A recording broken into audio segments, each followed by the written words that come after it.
goes do do do do.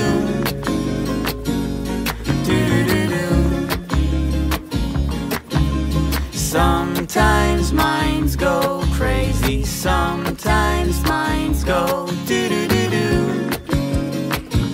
Do-do-do-do.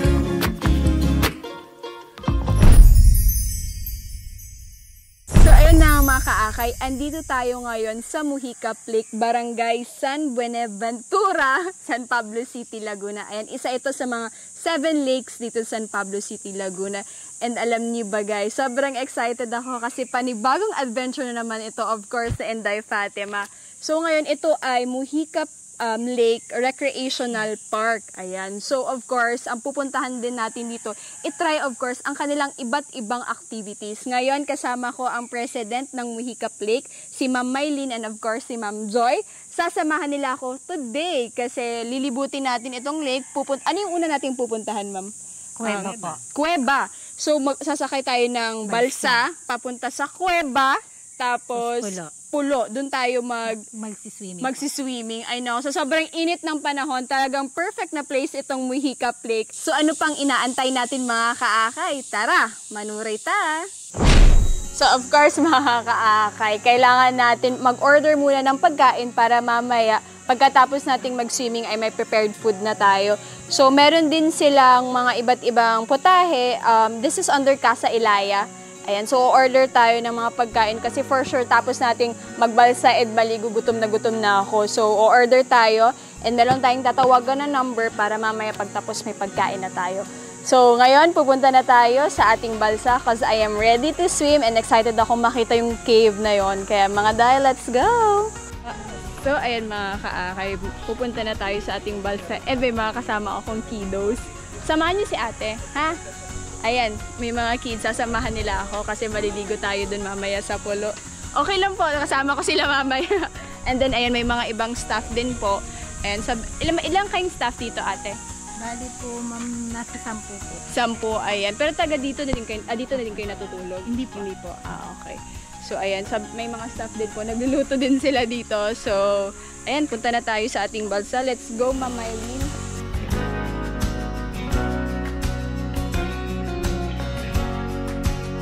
So, may hagdan sila pababa. Oy, bilang 148 steps pababa. Ayan, bago tayo makapunta sa ating balsa.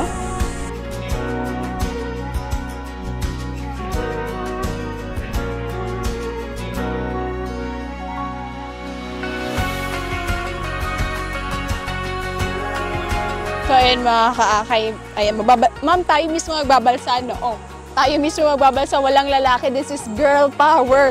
Let's go. Nag-jacket na ako kasi medyo mainit-init talaga. So, tayo ang magbabalsa, girl power. Let's go.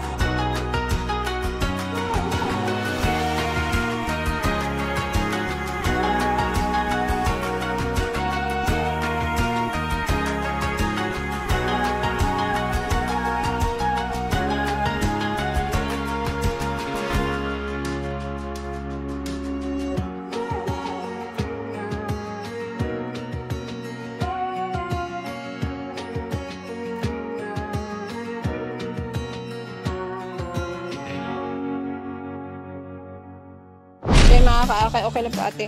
Dito na tayo ngayon sa cave. Isang maliit daw na cave. Pasukin na natin. Let's go. Ate, hindi ba nakakatakot sa loob? Baka may ahas. Kasama din ako. Papasok tayo ng cave. Let's go. Ano, maliit na siya pagpasok. Actually, yung cave nila, pagpasok mo, medyo maliit talaga siya. Medyo makipot. So, kailangan mo talagang magduko. Ayan. May mga ibon sa labas. Ay, sa loob. Ibon lang yun lang. Ah! May ibon! Ibon lang pala. Wait lang.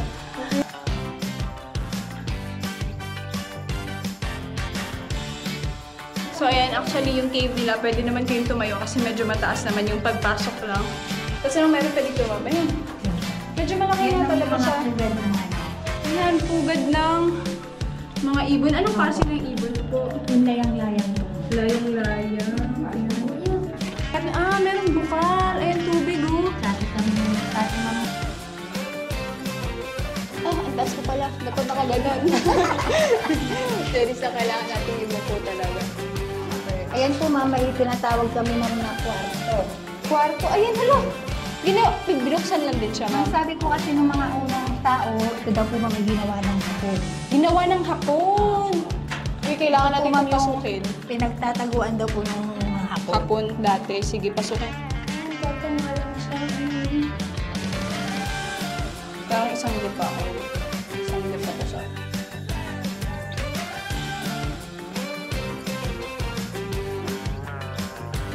Nalabas na tayo dito sa cave. Lahat ng bird bomb nakalabas na din. Pinalabas namin lahat. So ngayon, Mamaylin, maliligo na tayo kasi sobrang init na talaga. Gusto ko nang maligo. Yung mga kaaka, itong tinatawag nilang pulo. Dito pwedeng maligo. Kasi doon na part medyo malalim, ma'am, no? Opo. Dito, Mababaw lang po. baw. So, kaya natin yung So, meron akong kasama tatlong buhaya na para ng mga isda, maglangoy. So, ngayon, maglalangoy tayo. Siyempre, sobrang init na. So, ngayon, mga kaakay, yung mga bata, talon na nagtalon. Para silang mga isda lang. So, ngayon, it's time for me. Ako na naman. Tatalon tayo. Let's go. Ay!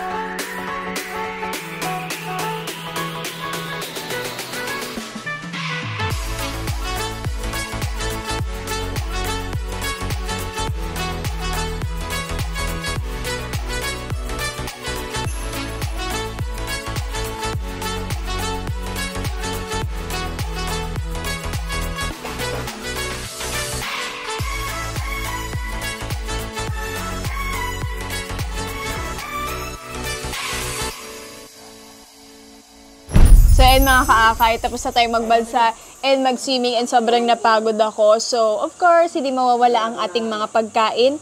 Meron tayong pansit bihon. Ito is kulawo, puso ng saging. Ayan. Tapos, meron ding tilapia na may gulay. Sweet and sour na tilapia. Dami kong ulam, parang may pa-birthday. Sisig, grilled liempo, and ito.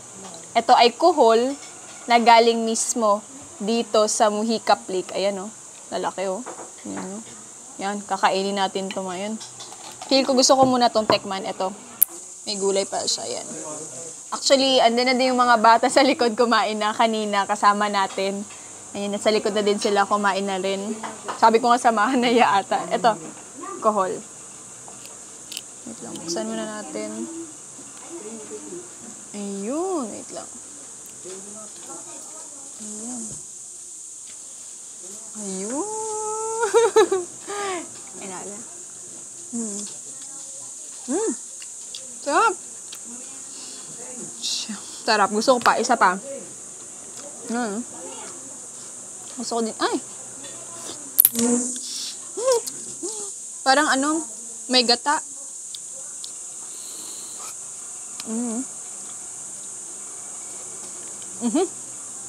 Natalsik pa. Wait lang. Ayan na, ayan. Settle, ayun. Malaki na naman. Uy, ang sarap ng pagkaluto, ng pagkagata. Sila nag-prepare dito. Itong kuhol, tsaka nitong kulawo. So, ito yung mga in-order natin kanina na dineliver here. Nagkakamay nga ako kasi sobrang sarap. Yung panggulay. So, kakain na kami off-cam kasama ang team kasi gutom na din talaga sila. Gutom na kaming lahat. So, mamaya i-interviewin natin si ate kung anong oras bukas at kung saan pwede sila i-contact para bibisita dito sa Mujica Lake kasi talagang sobrang ganda nitong lugar. Perfect for family. Perfect para mag-chill kasama yung loved ones. And talagang hindi pa siya masyadong crowded. Kaya kain na tayo. So mga kaakay, kasama ko si Ma'am Mylene, ang president ng Mujica Lake. So, ilang years na po kayo dito nagtatrabaho, ma'am? Bali po, ma'am, mahigit na po 1 taon. 1 taon? So, ilang taon na din po ba ito open for the public? Ganun din po, ma'am. Ganun din, mag-iisang taon. Ayan. So, sa mga gustong bumisita dito, ano pong exact location nitong Mujica Lake? Barangay San Buenaventura po, San Pablo City. Ayun, Barangay San Buenaventura, San Pablo City.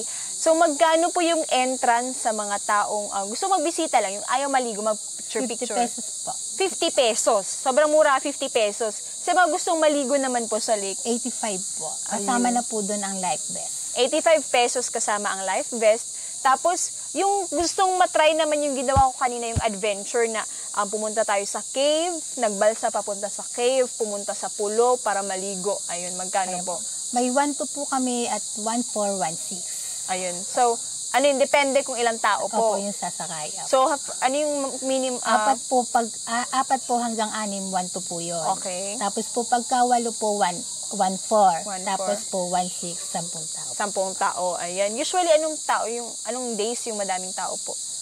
Kalimitan po ay Sabado. Yung ganito pong araw. Pag weekdays, medyo tahimik, medyo wala masyadong pumupunta talaga. Ayan, sa mga gustong bumisita, Diyos ko, puntahan nyo tong lugar na ito kasi talagang hindi siya ganun ka-crowded and talagang dama mo kung gaano kaganda yung nature dito sa Mujica Lake. Anong oras po bukas itong lake? 7 a.m. po to 5 p.m. 7 a.m. to 5 p.m. At anong araw po? Ayun? Araw-araw po. Araw-araw bukas, Monday to Sunday. Walang pili-piling na araw to dito. Punta lang kayong kailan nyo gusto. And sa mga gusto ng talaga ng recreational activities, katulad ng ginawa ko kanina, pumunta dun sa cave, maligo dun sa pool. Sa mga gustong mag-fishing, meron din silang camping site. So, pwede nyong i-message si Sir Eddie Boy Gamo po. Apo? Eddie Boy Gamo. Eddie Boy Gamo sa Facebook page. Pwede din yung mga mag-walk-in, pwede din magpa-reserve, ano? Opo. So, meron ding room to stay. Etong pinestuhan namin ngayon. So, pwedeng matulog dito, ma'am, na magkano po? 6.5 po. Good for? 10 person po. Up and down po siya. Yun. Ang irerentahan nyo, up and down, 6,500. Good for 10 person na yan. Kasi sa baba, merong kusina. Pwedeng magluto, di ba? Pwedeng magluto. Ayan, may mga ref, may lutuan. So, ayan. Perfect din sa mga family. And alam nyo, naririnig nyo yung anong tawag niyan? Kulog. Crickets. Crickets, ayan. Sobrang ganda. And talagang nag-enjoy ako ngayon, Ma'am Mylene. Maraming salamat po. Actually, girl power. Kami lang tatlo kanina yung nagbalsa. Talaga, girl power. Pero, ayan, aside from that, meron po kami dito mga honey. Ayan, iba't ibang klaseng honey. Meron tayong pukyutan, wild honey. Ito, saan to pinuproduce mismo, ma'am? Mismo sa kanila po yan. May nagkukunay po sa kanila ng buhay talaga. Tapos inaano po nila. Ayan, merong pukyutan. Meron ding pukyutan lukot. Iba't ibang klase ng iba't-ibang klase ng bubuyog ata ito, no? Iba't ibang honey yung pinuproduce nila. Ayan, so merong 250 pesos, 150 pesos, 200. This is pure honey, ma'am. Opo. Pure honey, ayan. And talaga, ma'am, sobrang maraming salamat. Sinamahan po ako ni Ma'am Mylene at ni Ate Joy. And yung mga bata kanina ay talagang nag-enjoy talaga ako ngayon. Of course, ito ay handog ng Akay ni Sol upang i-promote lahat ng tourist destinations, not only here in Laguna, but of course sa buong Pilipinas. And alam ko, madami pa tayong lugar na bibisitahin, marami pa tayong pagkain na kakainin. And talagang sobrang excited ako dyan kasi of course, Inday Fatima loves adventure. Hanggang sa susunod na paglalakbay. Thank you, Ate Mylene. Thank you po. Thank you for watching.